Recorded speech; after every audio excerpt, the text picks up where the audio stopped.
Welcome to the Less Glove, More Fist podcast. With me, Coach Bronson. And me, Coach Nat. Where we peel back the curtains and reveal the truth behind hot topics in health and fitness. This is Keto Fit Life. Unfiltered. Hello, and welcome to another episode of the Less Glove, More Fist podcast with me, Coach Bronson. And me, Coach Nat. And today we are going to be talking about the process of maintaining a healthy lifestyle. What is maintenance? What is maintenance? What does it look like when you reach your body composition goals and then have nothing left to shoot for? What now? What next? What happens? And how do you keep it? How do you keep the results you worked so hard for? Yeah, absolutely. And this came up, actually, it's funny because I love how this stuff in our lives, when we were both coaches, we lived together, and we're always talking about our clients and all the different things that are happening. I had a client specifically this week, like 2 days ago, today's Saturday, right? We're recording this on a Saturday. Yesterday on a call with a client, and she was talking about my body composition, what my goals are going to be, and all this kind of stuff. And it's like, oh, what is your body comp? What have you gotten to? Where are you? And she's like, I've got this much lean mass. I got this much body fat. And I was like, guess what? You're there. You're there. You've got, like, you don't really have anywhere else to go with the body composition. And the look she gave me on the Zoom call was like, oh, crap. Now what do I do? Right. Like, it's like, okay, I've been focused for so long on this body composition stuff. Oh, yeah. When I get that, now what? What happens? And then you've recently had some stuff. Oh, I have a couple. So I had one of my clients was doing a mock prep. And we put a photo shoot on her. She put a photo shoot on her calendar as a gift for her husband, and he just came back from deployment.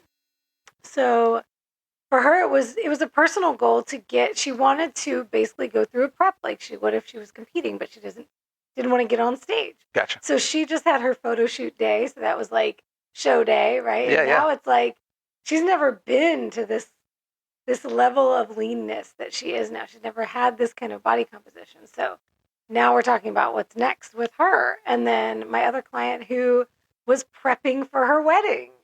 And her wedding is next week. And then she already has a goal of taking this to the next level. That's what it is for her. Okay. After taking the wedding, her body composition. Her body composition, right? Because for her, she was in a different place. We got her to an incredible place.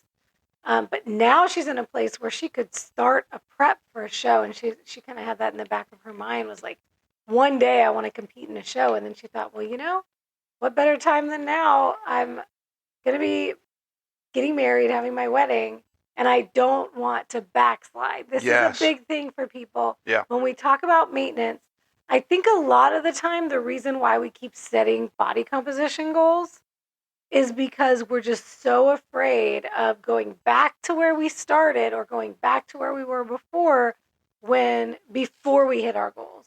And we're just so afraid that once we hit our initial body composition goal, or maybe not even the initial one, because if you have a long way to go, let's say, to get to you're going to have a couple different versions of that. There may be some spots along the way where I hit my first goal, but now I have another one, and now I have another one.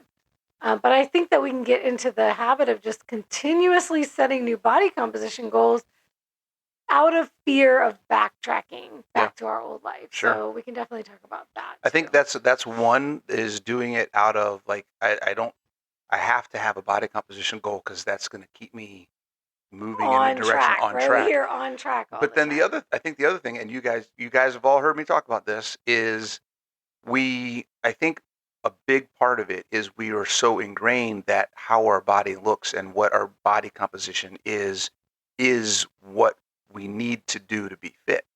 And we forget that that's great. I'm currently at about 10%, 11% body fat. I've got a great amount of muscle. If I had something that was limiting me, I'll just, as an example right now, I have a limiting thing that I'm dealing with my wrist, right? I've been noticing over the past few weeks that because I sit at a desk for hours at a day, that I've been getting wrist pain. It's actually been going on for a while.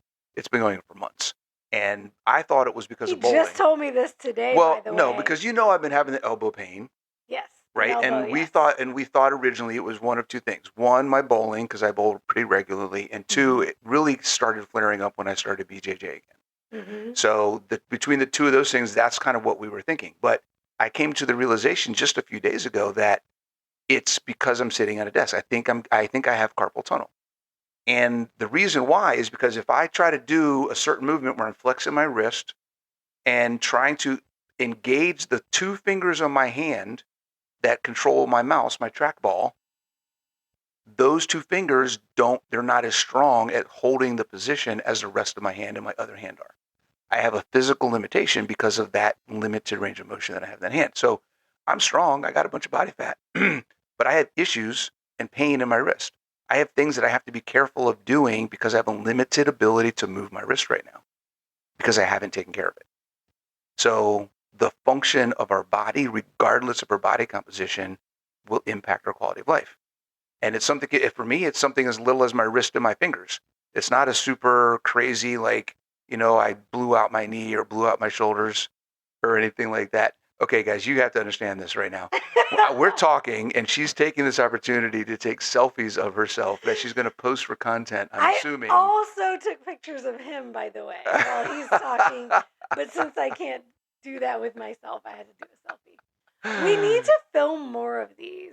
Just film them while we're doing because them. I think it's kind of interesting just to see, like, one of these days, I got to pull that scenes. camera out and see if I can get the spare parts together and have that. It's on my list of things to do. Yeah. I'll get to that Eventually, eventually. we'll make it to where you can see our faces when we're talking on this thing. If you want to watch on in YouTube. our makeshift studio, office/bedroom. Studio. So if anybody wants to, if you go search my wish list on Amazon, I have soundproofing panels that I want to put up in here to make the sound better. But so basically what we're going to talk about is what are some things that we do personally? I think that's probably the way we're going to approach this, to kind of keep ourselves moving forward, finding ways to stay motivated. And what does maintenance look like? Yeah. Once you've gotten to the promised land, what do you do to stay there? And a big piece of that is what you were just talking about, which is about what is your purpose for living the lifestyle that you're living. And when I say living the lifestyle, I mean choosing to eat the way that you have chosen to eat. Moving your body in the way that you've chosen to move your body, exercise, activities, things of that nature. If it's all in pursuit of a goal, whether that's a body composition goal or maybe an athletic performance goal or whatever external goal, if it's in pursuit of that, if that's the only reason you're eating keto, you're eating keto so you can lose weight. You're exercising to lose weight, or whatever your physical goal is. Or you're an athlete and you're only eating this way to perform well at your sport. You're only training to perform well at your sport. Well, if your sport ends, you retire, or if you're not an athlete and you're doing it for weight loss and you hit your weight loss goal, does that mean that now you're just going to abandon ship on everything that you did to get there? If it was only for that goal, then yes, you probably will. You haven't built any kind of connection to this lifestyle that you've chosen to live for any greater purpose than being a means to an end. I'm going to interrupt you there. The person you're describing right now hasn't chosen to live a lifestyle. They've chosen to do things to reach a goal. It is not a lifestyle. If you want this to continue on past your goal, it has to become a lifestyle, because your lifestyle will determine the actions that you take regardless of the goals you have in place. And I will actually step back and say, if you want to keep the result, right? Because the goal is usually related to a result you want or an outcome you want. So if you're only doing keto, I'm going to use keto and weight loss as a perfect example, because that's what we hear most of the time. Most of the time. If you're only doing keto for weight loss, if you want to keep the weight loss, you have to keep doing keto. Yep. So it's not even a question of if you want to keep keto, because if you're only doing keto for weight loss, then you don't want to keep keto. Which is, you just want the result. Right. But guess what? It doesn't matter if you chose keto, if you're doing a low fat, high carb, if it fits your macros, if you're doing PSMF, if you're doing whatever diet choice simply for a goal, you don't get to keep the results unless you keep the things you did to get to that the goal. results. Right. Absolutely. That's like saying if I paint my house green because I want a green house, I can't go back and paint it blue and be mad I don't have a green house. Oh my God, that's Right? I mean, hilarious. that's But it's a good example. Yeah, right? Like if you go eat donuts after you hit your goal weight and all you do is eat donuts for a month, right. then What do you expect? you can't be upset when you You put can't. Yeah. it all back on. Don't be upset, and it's not the diet's fault. Any diet works, but you have to stick to it. Yes. And that's where we come in when we talk about what is sustainable, what are some of the best things that you could do to make the lifestyle. And that's the difference. There's a difference there. You guys have heard us talk about extremes. If you're doing everything possible to make one specific thing happen, I want to lose weight. And you're not focusing on, well, why do you have that weight on in the first place? And you're trying to solve this problem by attacking the symptom of the problem instead of the actual problem itself, then the methods are probably going to be extreme. Yep. And they're probably going to be unsustainable. They're Yep. not going to last forever unless you continually put a high level of effort into them. The idea is to fix the problem that's causing the symptom. If you fix the problem, generally, it's a much less intense, complicated, and overwhelming solution. And you can keep doing it for a longer period of time. And So that's where maintenance comes into play. what Go is ahead. the problem? I would like for you to express the problem. Like using fat loss, we use weight loss in keto. The weight loss isn't the problem. And using keto to lose weight is great. But if you use keto in conjunction with some other things to actually improve how your body functions, right? Improve your metabolism, improve your lean mass, build a lifestyle around just being active and making good food choices, then the weight loss will come off. But you're also going to see a bunch of other things that happen in your life. You're like, oh crap, I love my life right now. And you know what?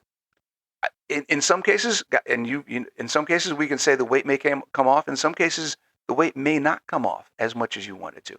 You may find that you're happier 10 pounds heavier than you thought you would be.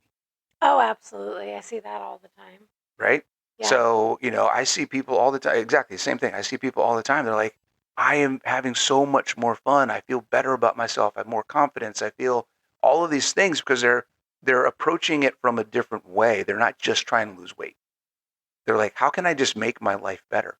The choices you make when you think about it from how can I improve my quality of life are always going to be less negatively impactful than how can I just lose weight. When you just try to lose weight, you've heard me talk about this. It's the paradigm of restriction. It's a paradigm of removal, of loss, right, you're suffering through the things. Right. To get to the weight loss. Because all you're trying to do is get rid of something. I'm trying to get rid of something that I'm looking at as a negative. Okay, great. Look at fat as a negative. That's great. How about we look at improving and living a better life? What can I do to live better? So I changed the focus from I'm trying to get rid of something, it's a negative experience, to I want to be happy. I want to live my life. I want to be free. I want to be independent. Didn't we do an episode where we talked about exactly that? It was what you're running from, like what you want to get rid of, and then versus what you want to run to. Yeah, focus on what you're going to. Oh my God. The pain and the pain that you're trying to avoid, or that you want to get rid of, and then moving toward the vision of where you want to be. I think we did, didn't we? We talk about that. It's kind of underpinning everything we talk about. Sometimes I'm not sure if it's in a podcast because I know we talked about that at the couples retreat in depth. Yep. And we walked them through an actual workshop on that.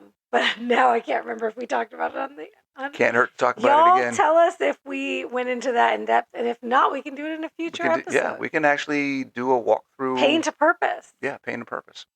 Okay, So how do you, Coach Nat, well, here's a question. When did you get to a point where you felt like you were healed enough where the effort, because we talked about this earlier today, the effort that you needed to put into your health was not as much, and you were able to put some of that effort into living a fun life, living your lifestyle, and doing the things that you want to do that make you happy? Oh, Because that's the man. challenge. A lot of people are coming into this and they're so unhealthy, they cannot afford Yeah. to do things for fun. They cannot afford to make these decisions that we can make. Like we're healthy. Yep. We're metabolically sound.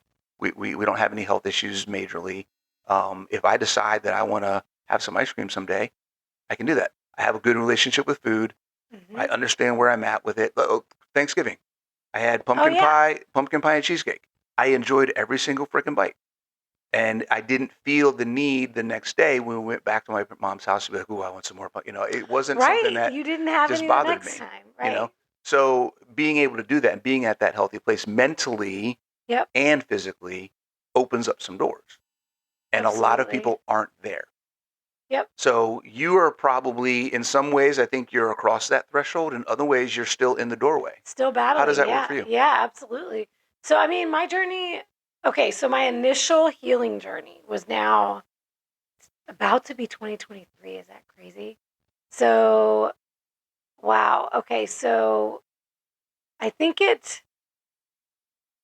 I suppose it culminated maybe 2014, 2015. Yeah. And actually, I hadn't even competed yet. I'd never done a show. My body composition was not the best it had gotten to. I wasn't even consistently lifting yet.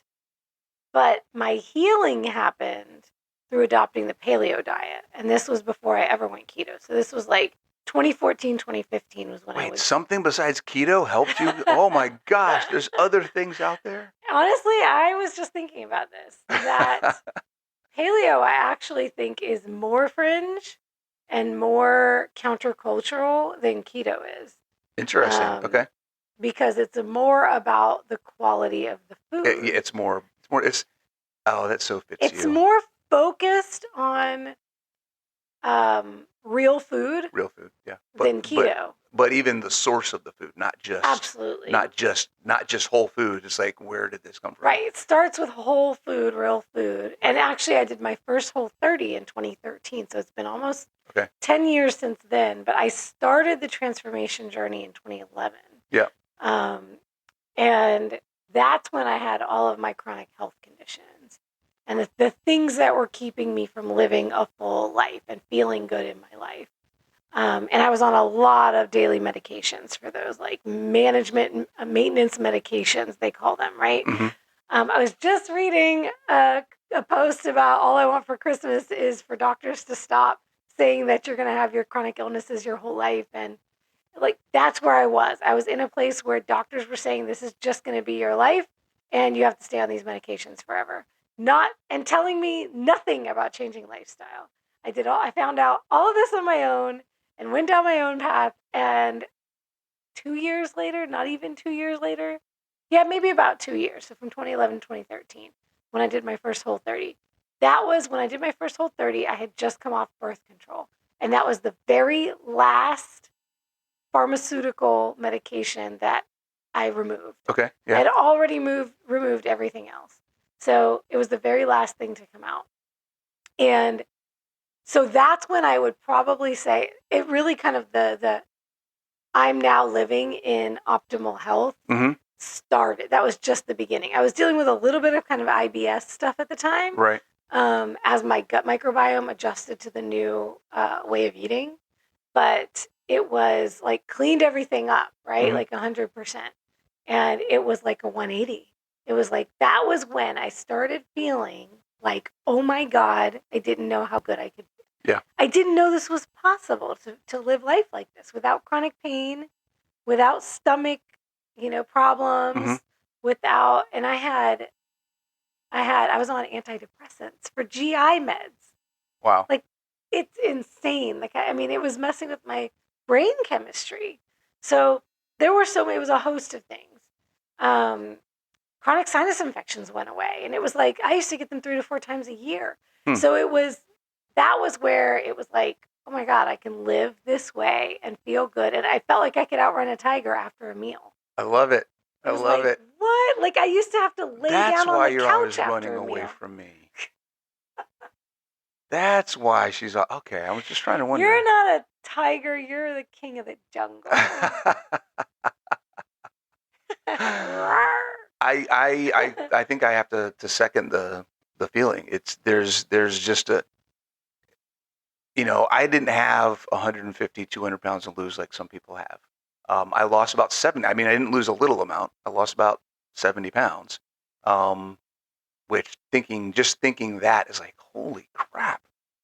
Yeah, because you Good didn't, for a long time, you didn't put a number on it. Yeah, I didn't even think about how much I actually lost. It was actually, I forget what conference we were at, and I said how much I used to weigh, and Nurse Cindy was like, so you've lost about 70 pounds. It's like, holy crap, I didn't even think about that. That's a lot. But so yeah, I mean, I have lost some weight. But for me, I equate the issues I had with IBS and urgent bowels and that kind of stuff to that stuff going away. Much like other people describe losing 150 pounds. Just the level of limitation and things that it controlled your life, what you could and couldn't do, and where you could and couldn't go, and what you're thinking about all the time, and everything else. It was horrendous. And when that stuff went away, it was like a whole nother level. The same, I totally get it. It's like a whole nother level of holy crap. This is something that has literally taken up. I don't even know how to quantify how much mental and emotional stress and brain power that it was taking up of my life every single day. Absolutely. That totally just vanished. And that it impacts your relationships. I mean, oh my God. Yes. Oh my, the person that you are, like the person that I was. Yeah, not a happy person. Right. Like I said, it was screwing with my brain chemistry. It wasn't firing the way it should. So it's crazy. Yeah. When I think back to the person I was, I've told Bronson many times, like, you could not have handled that woman. You would not have wanted that woman. I was operating from a different place back then. Well, you're operating when you're in that condition, and this maybe relate to somebody listening today. When you're operating in the condition of, there's always something wrong. Illness, yeah. There's always something wrong. There's always something I have to think about that reminds me of my condition, reminds me of the fact that I'm living a limited life, reminds me of the fact that I can't do some things, or I have something wrong with me, right? You know what? This right here, as we're talking about this maintenance concept. Yeah.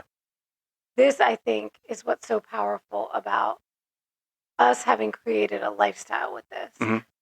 The purpose of it, the reason that the reason we eat the way we eat, the reason why this has become our lifestyle is because it literally changed our lives. Yeah. It was never about body composition. Not at the beginning. Now, for you, a little bit, you were motivated by that photo. I was. I did not want to be fat boy with man boobs. Nope. Nope. Yeah, nope. For me, it literally had nothing to do with that. I do want man boobs, but I want muscle boobs. I want muscle boobs. Ken doll. Bigger than Ken doll. Yeah, right. But no, yeah. When I think back to really the beginning of it, for me, it really was all about healing. Yeah. And it wasn't until I received the healing that I started to even think bigger about what my body could do. And that's the key phrase. That's the key phrase. Yep. I started aerial. Okay. I started doing aerial dance. Okay. And I built upper body strength, and I got a 6-pack from just lifting my body weight all the time. And so this was an activity I loved that I poured myself into. I was doing 6 days a week, and I started teaching it. And then that's what led me to bodybuilding. Right. And that's the whole idea of where I was going. And we talked about this when we talked about growth mindset versus fixed mindset. And when you're living in that chronic lifestyle of chronic pain and distress and despair and limitation, injury and illness and medication and all these things, when you're living in that, then you don't feel like there's anywhere else to go. You can't think bigger. You can't think outside. It's really hard to get outside of a fixed mindset. So when you find a way out that has to do with more than just your weight, right? We talk about connecting with the why, guys, because it's so important. When you find out that there's a quality of life aspect to what you're doing that can completely change everything about what you're doing and how you think and your outlook on the world and your perception of reality and everything, you don't want to not you don't want to leave that. Once you get that, once you start moving in that direction, then the lifestyle, it's so much bigger than just the weight. It's so much bigger than the body fat or the muscle mass or any of the numbers. Yep. It's about the mindset and the realization that you can literally effing do whatever you want to do because you are now capable of doing that. You can now see it's what the mind can see and conceive, the mind can achieve. Absolutely. And now you can see that. And that's where Things we're start to living become right now. possible for you. And I think that's the biggest difference of where we are now to where we were. Oh my gosh. Yes. We are both very, very much growth mindset. We don't like negativity. We don't like we're all about the whole all the world time. opens up to you. The whole world opens up. And every day for us is an experiment in what else can we do? What else how else can we grow? What else can we learn about ourselves, about each other, about the world, about whatever it is we're working on? And that is such a different way to live that I can't even, it's like compared what we've been doing, right? We have goals, we've been setting goals, business goals, financial goals, things like that. And we've had conversations about trying to put ourselves in the mindset of millionaires. Yep. How do millionaires live their lives? What do they think about X, Y, or Z? How do they approach these decisions? The same decisions we have to make not being millionaires. And it's really hard for us to visualize what life would be like where we could just wake up in the morning and say, hey, do you want to fly to Florida for a few days or a few weeks and hang out? Yep. And not have to worry about where the money's coming from, right? Because that's eventually where we want to be. But for us, we're not There's there a yet. jump. There's a jump that has to be made. And for us, it's a stretch of the imagination to be able to do that. And we have to constantly put ourselves there. And for anybody listening who's not metabolically healthy, who hasn't reached that body composition goal or that physical capability or that removal of medications and illness from their life, if you're still struggling to get there, just let us know. Or this is for us to let you know. It is 100% possible. Absolutely. 100%. Just imagine it every day. Put that in front of you every day. This is what I want. I'm doing it for this reason. I'm not just trying to lose a number on a scale. Yeah, you've got to connect it. You've got to connect it to what else it is providing for you in your life. Oh, here's a good example. I think I have struggled with sugar addiction more than Bronson has over the years since he made his decision to go carnivore. It was it was a desperate act for you. For you, it was like this is almost like life or death. It was like I'm not living. I'm not able to live my life. And it was like that's it. There's a couple of things there. That was definitely it. There's other stuff we could talk about. It was way easier than I thought it was going to be. And I enjoyed it right out the gate. It was like, oh my God, this is amazing. But yeah, keep going. So, I mean, you've had your affairs with Ben and Jerry's over the years. Ben and Jerry's. We saw some at the store today, and I was like, no, I'm not going to do it. Not going to do it. I'm wondering. I'm going home for the holidays next week. I wonder if he's going to get Ben and Jerry's. I hadn't thought about it till just now. Thanks for planting that seed. Thanks, Nat. I think I'd rather you wait for me and we both get to do it together. Oh, no, that will destroy your stomach. I don't know. I have enzymes and things now. Yeah, okay. Well, actually, that's a really good point because, gosh, I'm jumping around here now because I was going to talk more about the mental side of things, but there's also the physical side. Sure. And I think this is another thing that, okay, which one do I want to talk about first? Let's just talk about the physical real quick since you brought up the stomach thing. I like the physical. Okay, so we both are very in tune with our bodies and how our bodies respond to things. Bronson loves pepperoni and cheese. Oh, yeah. And heavy cream. Oh, yeah. But that is not something he does every day. No. Or even every week. It is like, I'd really like some pepperoni this week. Right. Or would you pick me up some cheese? Or would you pick me up some heavy cream when he's feeling like it? He knows that when he does that too frequently, his body doesn't love it. Doesn't love the way his body responds, the way he feels. My bathroom doesn't love it either. I was trying to be peaceful. This is one of the reasons why we looked for an apartment that had 2 bathrooms. Yes. We are not going to talk about my transition to carnivore back in January, February. The fact that I went through that and we were only together for like 2 to 3 months at that point in time, and we made it through that.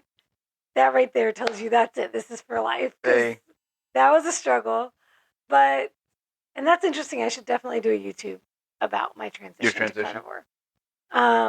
And it's funny because looking back, it doesn't seem that bad, but I definitely remember some really painful nights.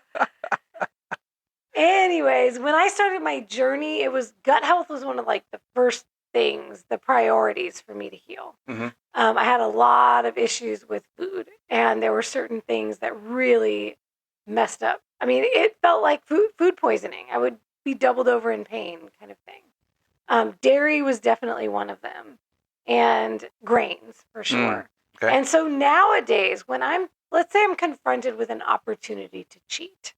I hate that term, cheat, but I kind of like that term too because I've never understood it because you're not cheating. It's not getting you ahead. Cheating is when you do something to pass the test. No, you know what? I don't like that definition though. Okay. I like it's the like cheating on your relationship. The relationship. Like relationship cheating. Yes. Okay. I get you. Yeah, I get that. you're being unfaithful to the lifestyle you chose. Yep. Right? Yep. So thinking about it in that respect, let's say, I'm confronted with opportunities to cheat all the time. I go grocery shopping. Bronson does not. I literally will go every single day. Sometimes I go, we went to Lidl today. Because I asked. He'll go if we're literally going in for like 2 things. We know exactly what we're going to get. Yes, I am definitely a man shopper. I am a lady shopper. I like to peruse every aisle. And I look at all the new items in the stores. Now, right now, at the holidays, oh my goodness. I've been bombarded by every holiday treat imaginable. Okay, I have a thought process when it comes to these things because Bronson knows I am a sucker for a limited edition flavor. Oh my God. And sales. Limited edition flavors, and don't let it be on sale. Right. And don't let it be a Christmas flavor. This is the worst thing right now. Eggnog. Eggnog. Peppermint chocolate, peppermint mocha, whatever it is. Yep. White chocolate peppermint. Yep. Eggnog, gingerbread. How many? S'mores? I have a question for you. I should have put a trigger alert. We're gonna have to put a trigger warning at the top of this one. I have a question. Tomorrow, the mint chocolate keto brick comes out. I have an alert set on my phone. How many are you gonna buy? I don't know.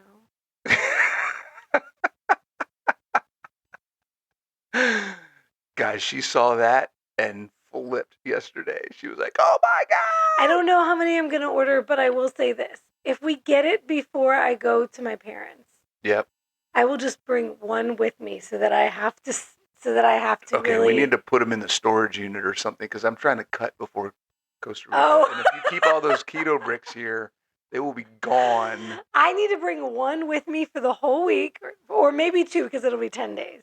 Okay. And then I can ration it out each day because I'm on a reverse diet, and so I can't just go crazy on my fast. Yeah, and I'm trying to cut before the he's cutting. TV show. So speaking of, gosh, we've gotten all over the place. That's what people tune in for, our random ramblings. Well, we should talk about what we're doing now. Okay, what are we doing? But before we get to that, the physiological stuff, right? The things that go psychological through stuff. No, the physiological stuff. Okay. The things that go through my mind when I'm seeing all this special stuff. First of all, the other day, I wrote down all of my favorite holiday flavors. Okay. So that I could create my own versions of them.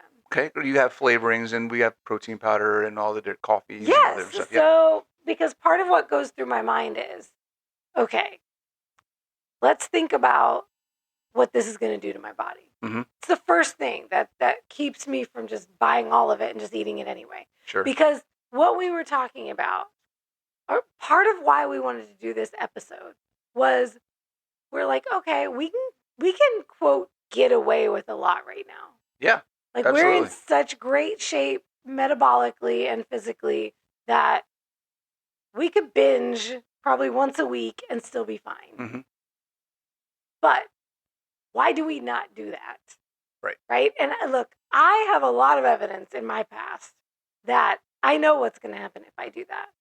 I know that for me, the psychological piece of it, it will not be just one day. Yep.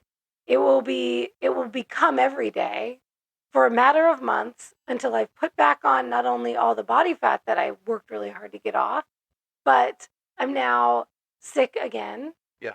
Almost all of the chronic conditions that I healed would be back.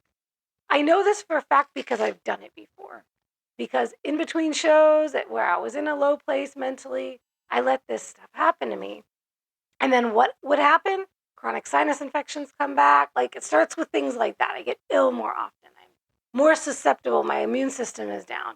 There's more inflammation in my body. It's now leading to all these other things. And as a bodybuilder and an athlete, now that I think about it like that, it's going to impact my ability to recover from my training, which even in an off season, which I'm going into now, we're going to talk about what we're getting ready to do in our maintenance lives right now.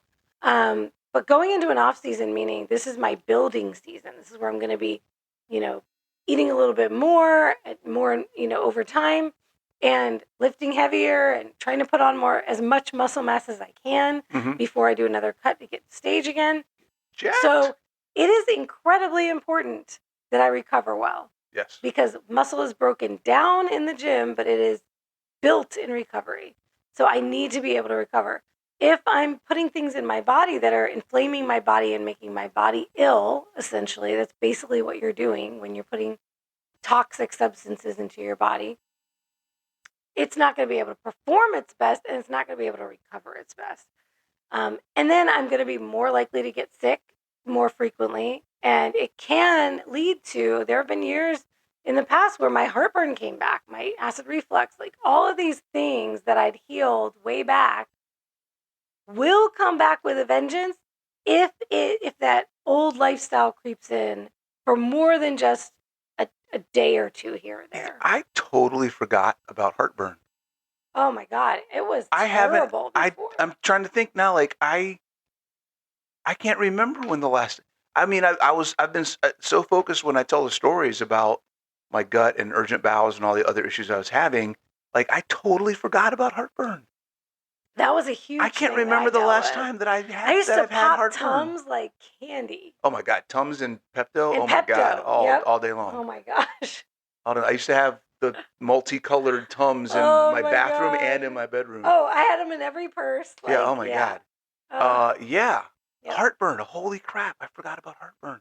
Oh yeah. How cool is it, guys, to have a condition that is caused by being sick and not healthy that you totally forget about? Forgot that you had before. I mean, I'm sure there's a lot more. I mean, I had chronic migraines. There was a lot. I know there was like acne for me was a big one.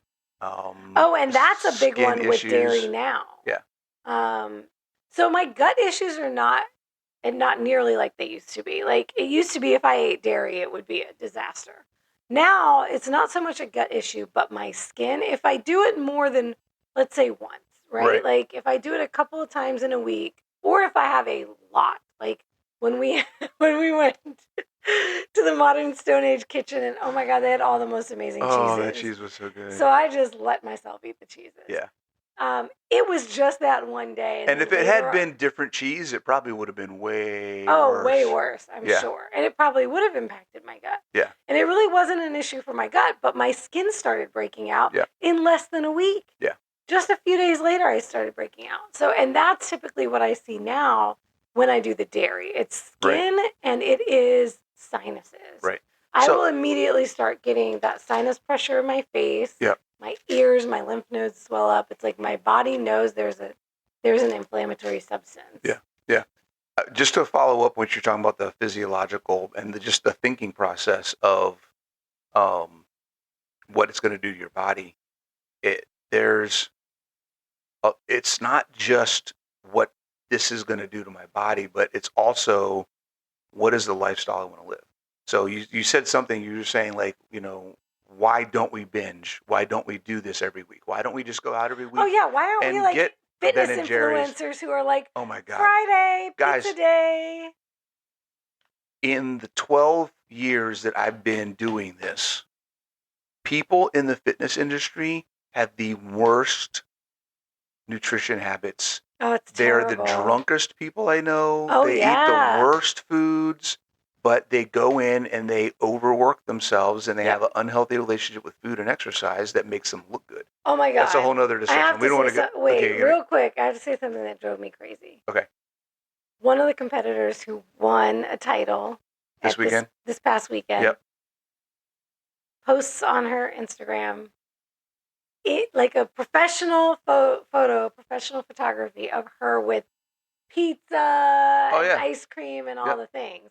And a lot of competitors do this. Sure. They get off stage and then they're posting with the donuts. They got the donuts and the cookies waiting for them off stage. Oh my gosh. And it's just, it breaks my heart because it's glorifying. Yeah.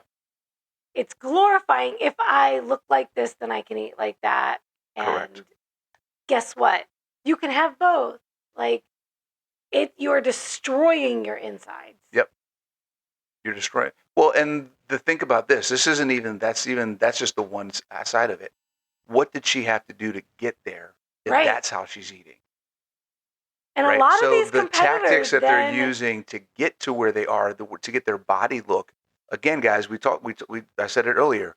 The more you focus on just how you look, the more extreme and the more dangerous and the more you're messing up your health. Oh, absolutely. A lot of these women don't get their menstrual cycles. Yep. They are really messing with their hormones. There are a lot of things that is going to impact them later in life and their overall health. Yeah. And a lot of what you don't see from these fitness influencers is that, especially the competitors, they get down to a particular, super lean body fat. They take all these pictures and get all of this content. Right. And what it's you good don't for know 8 months or a year's worth of content. Exactly. Yeah. For years or at least months, they're posting that, but they don't look like that. Correct. A lot of them are having issues with food and their relationship with food, and then they go and they put on all this weight, but they're not showing you that. And you just think they're walking around like this, eating this way, eating this crap, and you're like, why can they do it and I can't? Yeah, because they're not. They did it once, took 400 pictures, and then if you see them do a live, they're in a baggy T-shirt and sweats because they don't want anybody to see that they gained 40 pounds. And actually, here's another piece of the puzzle too. This goes back to something Bronson was talking about before, that he had the pie at Thanksgiving. The only other thing this man has eaten that's not carnivore, well, besides coffee, of course, but like that's not carnivore, this entire year was at Salt Lake. Redmond. Salt Lake French fries. Salt Lake. He had French fries. Well, you can say, what about mayonnaise? What about mayonnaise? Does that count? Okay. We're talking carnivore. We're keto. I mean, not like carbs. Crappy food. Yeah. Okay, we'll say carbs. Yeah. But really, these are like the fries. You could even argue were somewhat healthy because they were cooked in coconut oil. Oh my God, they were. The I pies can still were taste those. The pies were. It was straight up cheesecake and pumpkin pie, like basic, like standard American. But literally, y'all, that is 2 times in 12 months. 2 times in 12 months. I just want you to understand that even when you see people like us sharing when we might have, if you want to call it a cheat meal, but for us, we would probably just say it's a special occasion, it's a whatever, it's food. So even when you see that, you need to understand that these people are not doing that on a regular basis. Right. So those people you see that are fit and they're eating the pizza, like you're seeing the one time they're taking one bite out of that pizza. You may not even watch them actually eat that pizza in the video. They may just be doing that for social media. So what you don't understand is that that is not their lifestyle. So a lot of the time when you're still sick, you see that and you want that to be your permission to do it because, well, they can do it. Mm-hmm. And this is getting to the whole point of why we wanted to do this. Now we're 45 minutes in, and now we're getting into the meat of the topic. But the crux is we have done a lot of work to get to the place where we can be healthy, and this is now sustainable. Our level of health and fitness is in a place where, sure, occasionally we could get away with that. Yeah. And that's you can have that level of health. But then, okay, number one, what's going to keep you from doing it all the time? And number two, I don't know what number two is. What was I going to say? Don't you hate when that happens? I was thinking of something that I wanted to add. Oh, just because you can doesn't mean you should. Okay, and that's a good segue into what I was going to say. That once you get to that point of health, once you get to that point of freedom, because that's what we're talking about, guys. Yep. We're talking about That's freedom. what maintenance is. Okay, maintenance is you are living life on your terms. Okay, you've gotten your body composition goals. We both have our body composition goals. We both are at a point where we can physically do whatever we want to physically do. We don't have any health issues. Okay, my story started in my late 30s. It took me several years to find the combination of fitness and nutrition to get me where I am today. I've been carnivore for 5 years, almost 5 years, 4.5 years, and I reached my goals about 4 years ago, 3.5, 4 years ago. So it took me about 6 months with carnivore to get to where a point where it's, okay, I'm good. Like, what do I do now? So I've been maintaining for almost 5 years now, 4 years now. So this is a whole cool process to be in. I'm in playtime right now. But one of the things I want to think about is once you get to this point, the things that we choose to do, notice the wording. We don't feel that we need to. We decide if we want to. That is it right there. That is the difference between maintenance and being in the healing process. When you're still healing and you don't have a great relationship with food, when you still feel cravings, when you still have the things that you're dealing with internally and mentally and in your subconscious and in your psychology and all of the different things, and you're still trying to get to a point where you are mentally free as well as health, as well as physically free, biologically, all of the things, you can't afford. If you do something out of a craving, out of a habit, out of a routine, out of a whatever that's really subconscious to you because you haven't gained control of it yet, that's where things get messed up. Yep, 100%. You can't look at somebody like myself and Coach Nat and say, well, he had French fries and pumpkin pie, so, if he can do it, I should be able to do it too. It doesn't work that way. Right.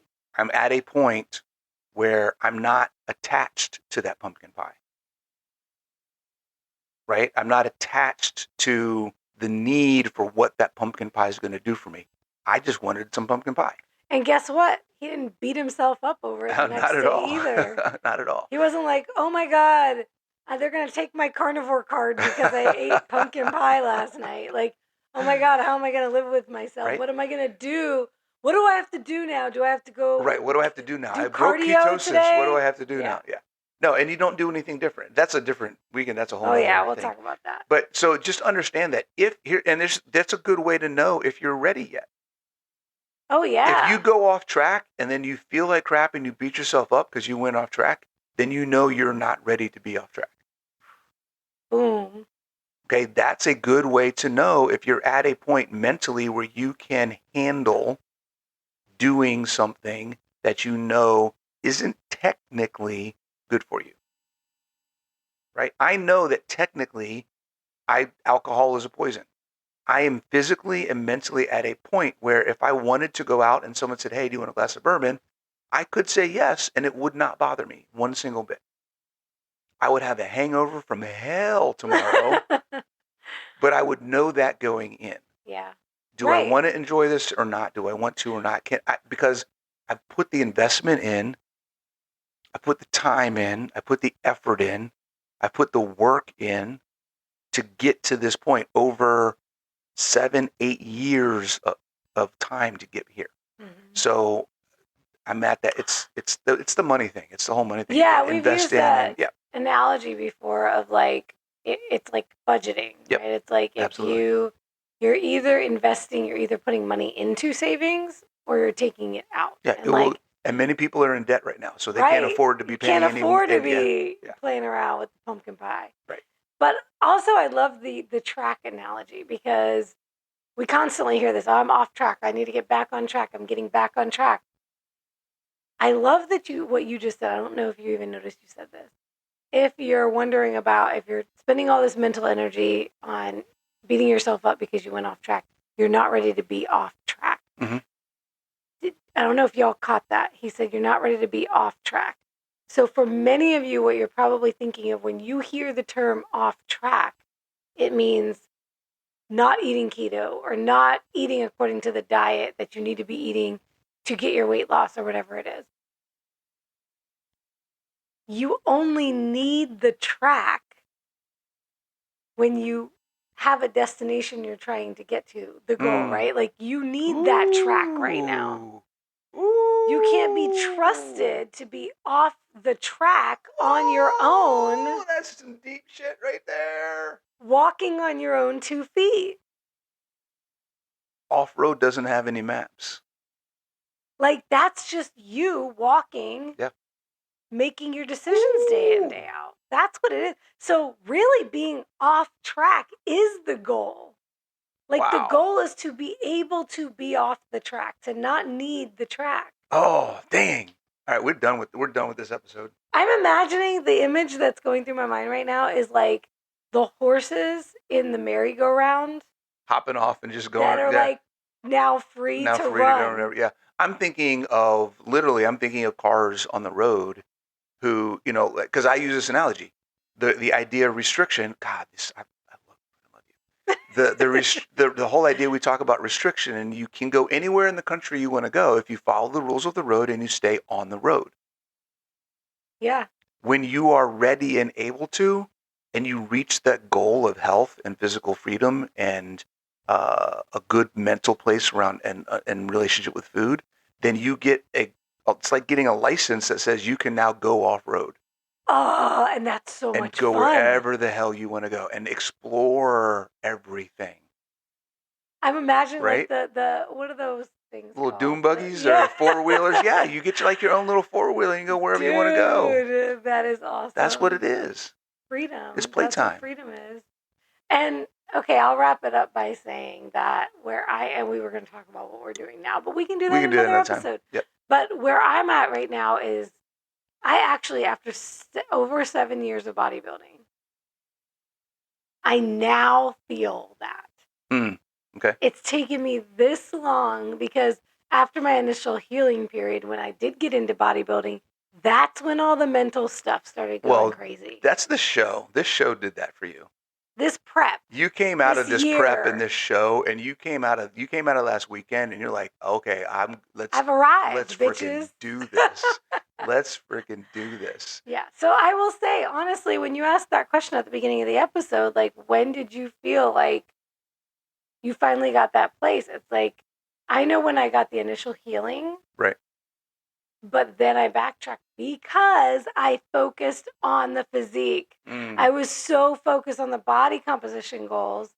Once I got focused on the body composition goals, it took me away from my why. Right. Instead of making that, because this is why we tell y'all, you have to make the connection on a regular basis to your why. When the goal for me and the why just became getting to the body, that's when, off season meant off-roading, and I needed the track. But this is the first time where not only, it was a little bit when I got my pro card, I felt that way. And stupid 2020.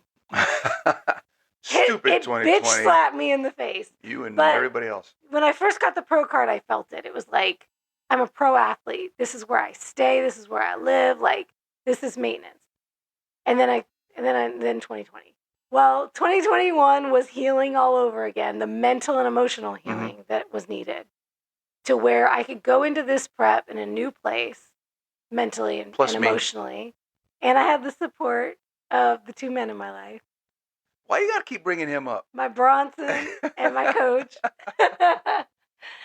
And coming, like he said, coming out of this prep, I'm now like, This is my new normal, y'all. Like, there will no longer be a putting 20 pounds off in the off season because there is no off season. This is now building Guys, if season. I can tell you, she's gotten leaner since He's the staring show. at me, and it's hard for me to even like focus. She's gotten leaner. She's doing her arm movements and stuff while she's talking, and her veins are popping, and her shoulders look good. You know, Italians can't talk without moving our hands. Yeah, I think I might be half Italian because I do that a lot. You do that a lot. All right. But all I want to say basically is that once you, like he said, once you get here, the sky is the limit.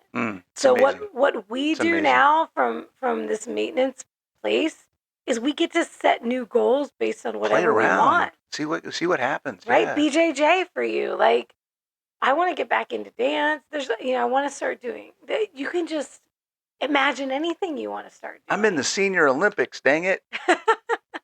And I'm thinking about all these muscles I'm going to grow and going to the next level in bodybuilding. She's going to be jacked.